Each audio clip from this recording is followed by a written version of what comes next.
This is the circuit diagram of internal and external characteristic of DC shunt generator. So, as we want to see the characteristic of DC shunt generator will require one prime mover. So, as a prime mover here we have a motor. The motor we will connect with the 220 volt DC supply that we can start from the 3-point starter, and here we have a field rheostat using which we can keep the speed changing. We want to keep the speed 1500 rpm for our experiment. So using this rheostat we can keep the speed of the motor constant at a 1500 rpm. Now on the generator side, it is a shunt generator, so armature and field are connected in series. Now we want to set a voltage at the starting, so that's why we have connected one rheostat in a series with the field. So at starting we will set our voltage. The voltmeter reading will show the 220 volt. We have connected one ammeter in series with the field, so this ammeter will measure the field current. This ammeter we have connected in series with the load, so this ammeter will connect the lamp load current or the load current, and this voltmeter will read the terminal voltage. So at first we will keep this switch open and we will set this voltage using this field rheostat. We will set the terminal voltage to be 220 volt. After that we will turn on the load and we will see the voltmeter, ammeter, shunt field current reading and the load current reading. These three readings will take one by one. We will keep increasing the load and every time we will take these three readings. Let me show you the observation table. So here you can see this is the observation table in which you have terminal voltage VT, field current ISH, load current IL, armature current you will calculate based on the ISH and IL. Speed will keep 1500 rpm, which is constant. RA will tell you at the end of the experiment what is the value of RA. Based on that you may be able to calculate the internal characteristic of the machine. External terminal voltage VT and external load current, this is available with us, but will require EMF induced inside the machine that you have to calculate, and based on that you can calculate the internal characteristic of the machine. So here we have this setup with one DC motor and one DC generator. So here this machine we will use as a DC shunt motor. This machine we will use as a DC shunt generator. So this machine will behave like a prime mover and this is generator. We will rotate this machine. We will keep the speed of this machine to be constant at a 1500 rpm. So that will rotate the armature of the DC shunt generator and we will measure the different parameters on the generator side. Now the DC motor, most of the time we use the 3-point starter using which we start the DC motor. For the particular this experiment, what we are doing is we use this variable voltage.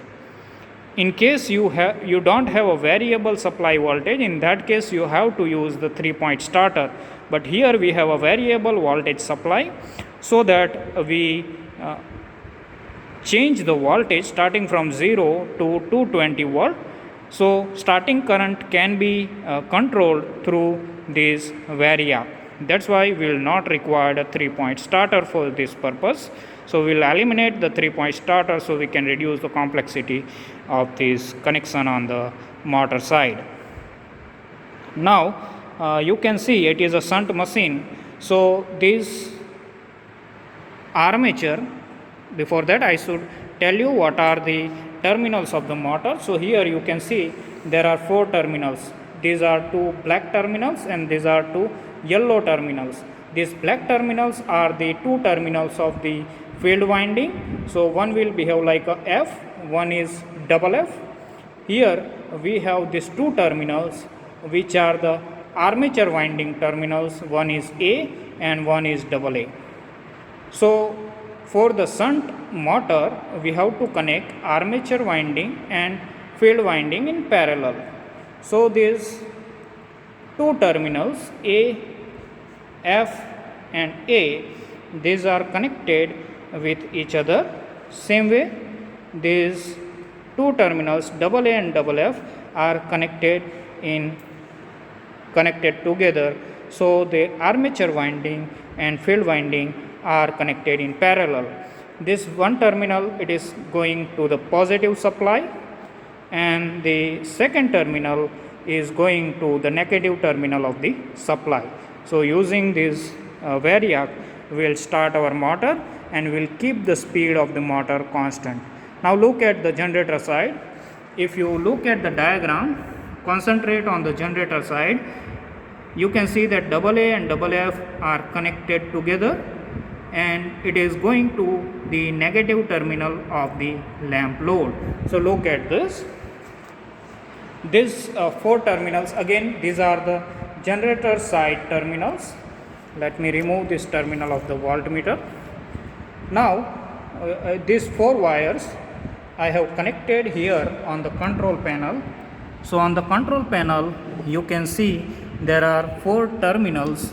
This terminal is A, AA, F and the FF. So here you can see I have taken red wires from A and F and black wire from AA and FF. So this one wire, this red wire, it is connected here with the F terminal. This red wire, it is connected here with the A terminal. Same way, this black wire, it is connected with the FF terminal, and the second wire, it is connected with the AA terminal. So here we are getting four terminals of the motor: A, AA, F and FF. Now as per the circuit, AA and FF should be connected together. So this is the wire through which AA and FF is connected, and we have seen that that terminal is connected with the load.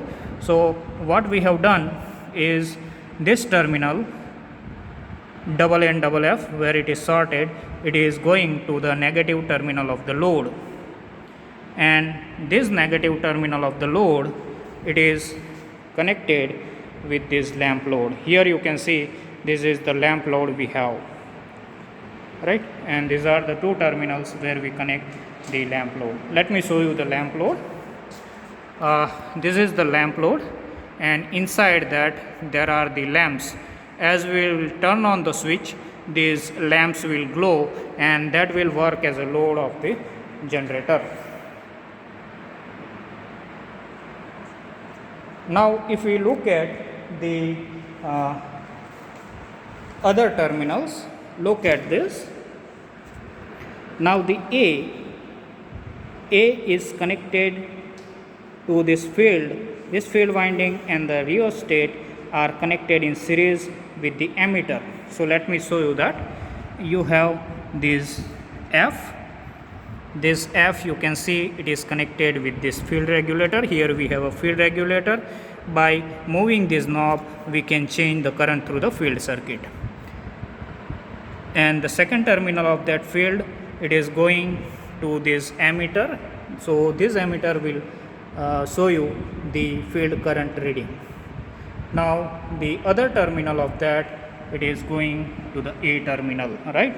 So this field F is connected with the rheostat, it is connected with the ammeter, and that is going to A. Now that terminal has to go to the load, this A terminal, right? So here we have this A terminal. Through that A terminal, it is going to this ammeter, and through ammeter it is going to the load. So from here again this wire, it is going to the load.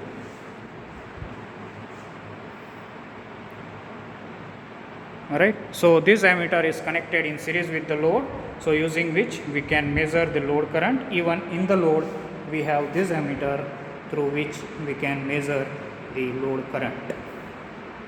So here we will measure the load current. Using this ammeter we will measure the field current, and using this multimeter we will measure the terminal voltage of the machine. So we have to connect this between A and AA.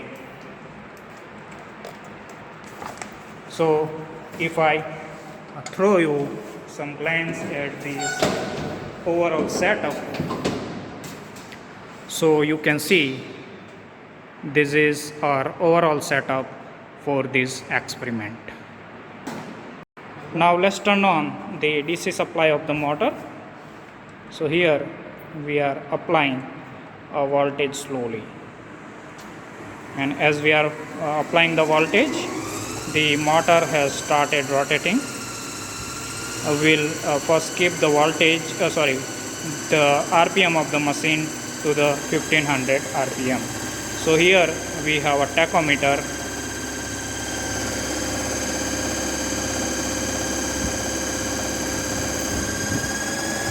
So we are setting the RPM of the machine to be 1500 RPM.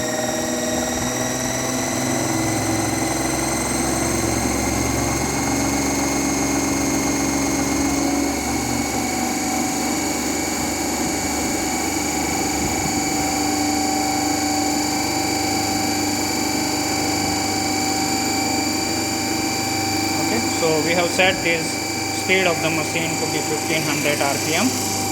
Now here we have a multimeter. Now let me take these two terminals and let me place at the A and AA terminal.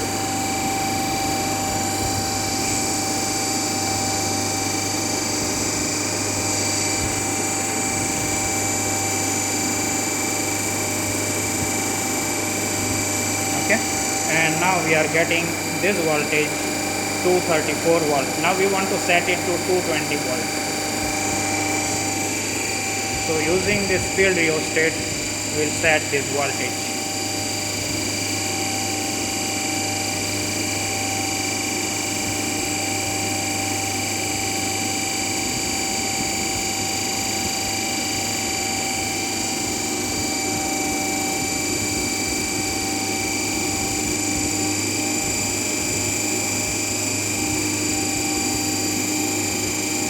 So as we are setting this voltage, it is changing.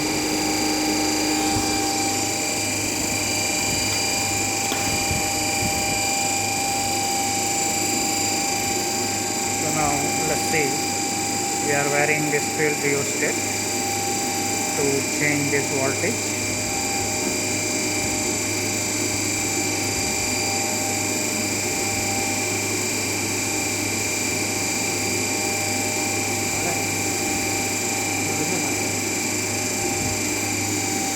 Okay.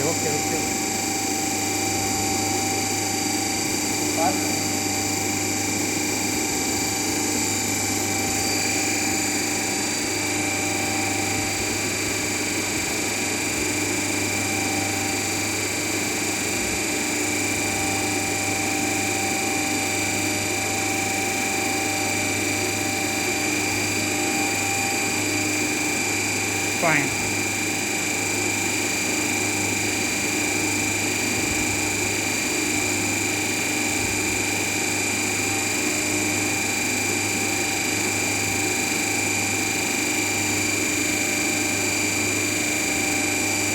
Fine. So we have this 222 volts, and you may have heard that speed of the machine has changed while setting this field current. So let's check this RPM of the machine now. So now it has slightly increased, so again we will set it to 1500 RPM.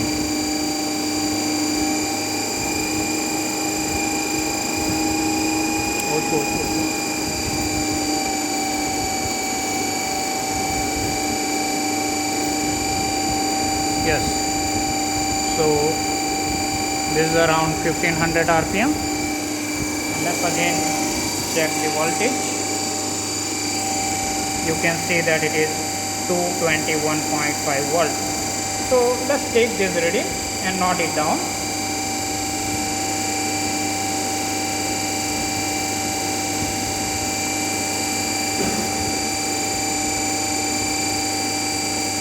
Now we haven't turned on the load till now,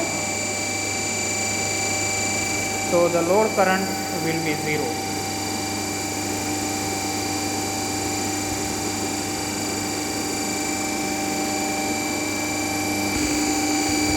Again, let's see, the speed is 1500 rpm, and if you look at the voltage, it is 219.17 volt. The field current is right now 0 because we haven't turned on any load yet. If we look at the field current, the field current is 400 milliampere.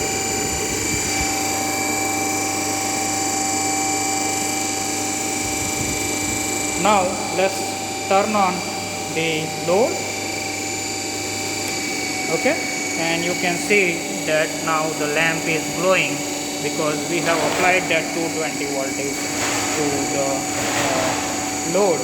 Now because of that, you can see that voltage has dropped. So now the next reading, before that we have to see that RPM has to be set as 1500 RPM. We are setting the RPM. Fine.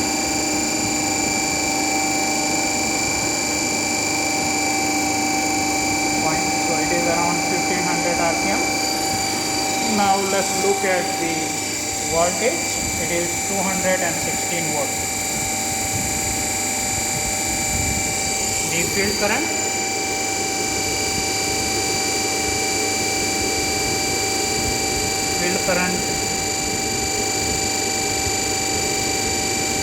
has slightly dropped, and now it is 375. It is 380,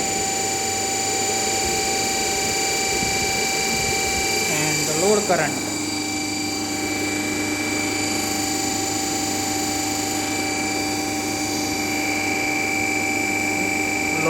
is around 0.5 ampere.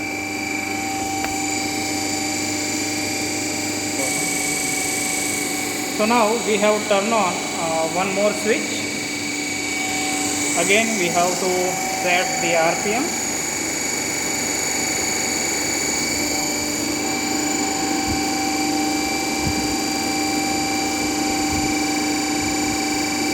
So again we have set the RPM to 1500 RPM. Let's observe the voltage. It is 209.4 volt, and the current reading, again it has slightly decreased, and that is 375 milliampere. Now we have connected ammeter for taking reading of the load current. We have connected with the 10 ampere, so we have to see the scale of 10 ampere. So it is 1.3 ampere. Okay, load current is 1.3 ampere. Now let's turn on one more switch. Again the speed will decrease, so let's set the speed to 1500 rpm.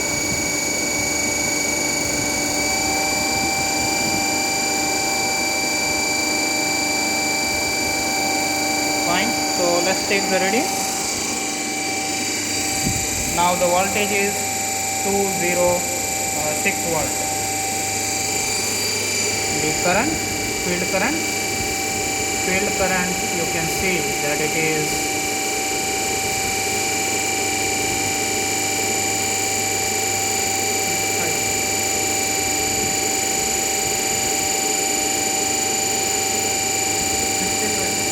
365 milliampere, and the load current you can see that it is 2 ampere. Turn on one more switch. Okay, this more and more lamp will turn on. Again, let's see the RPM of the machine. Again it has decreased. We'll set it to 1500 RPM again.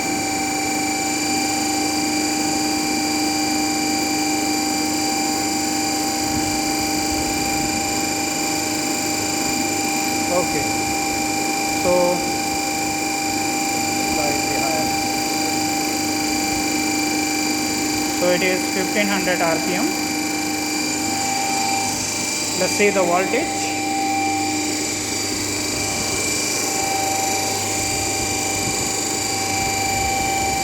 Slightly increasing. Let's set it again.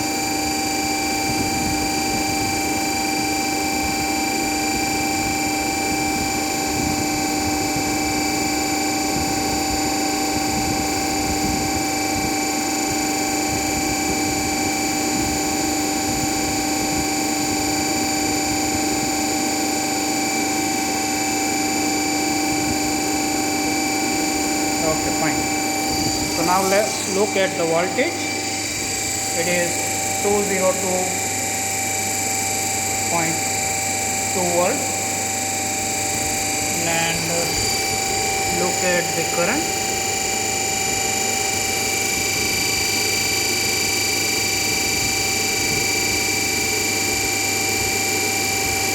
It is 360 milliampere, and the load current, as we turn on the switch, load current will go on increasing, and you can see that it is 2.75 ampere.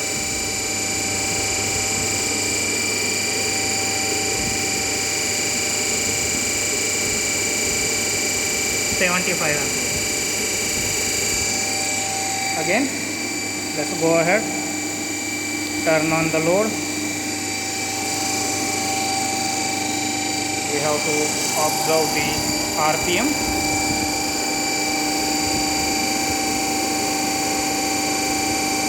Fine.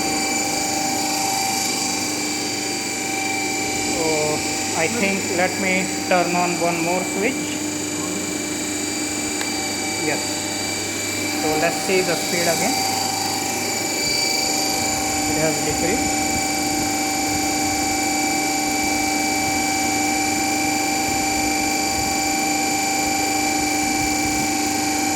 Yes, it is around 1500 RPM, and see the voltage. It is 200 volts, 200.7 volts. Current, field current, it is 355 milliampere. The load current is 3 ampere. Now let's turn on two more switches. Yes, so that will be our last reading.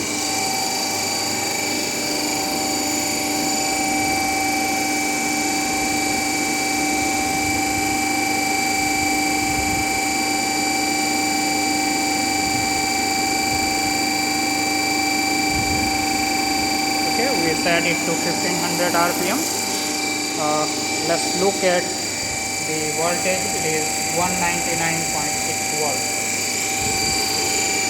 Look at the field current.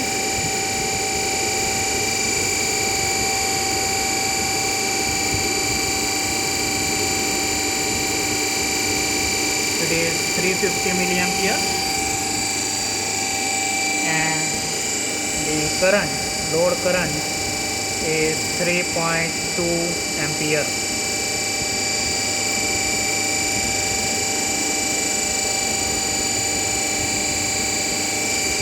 So here we have noted all of these readings.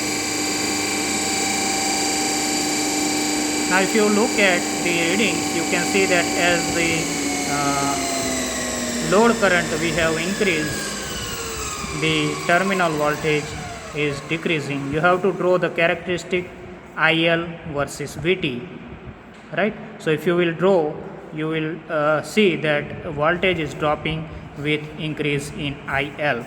Now for the internal characteristic, you have to calculate IA, and with that you also have to calculate the induced EMF as per the lab manual given to you.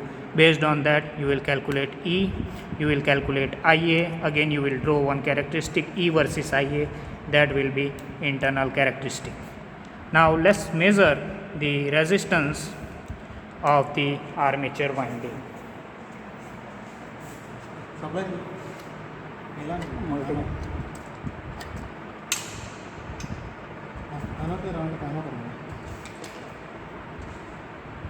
Okay, let's do it on the armature side.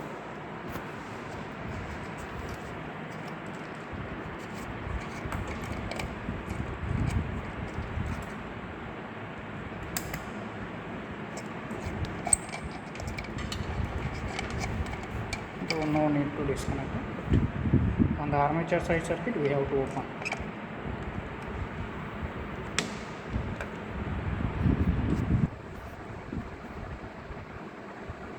So the armature resistance is 2.6 ohm. Okay. This is slightly higher because this is the laboratory purpose generator, so that to observe the characteristic, this resistance is kept somewhat higher. Otherwise, in the actual generators, this resistance will be one more below than the 0.5 ohm. Okay. So that is the resistance. We have run this machine almost for an hour, so you can consider this as a hot resistance. So you take it as 2.4 ohm.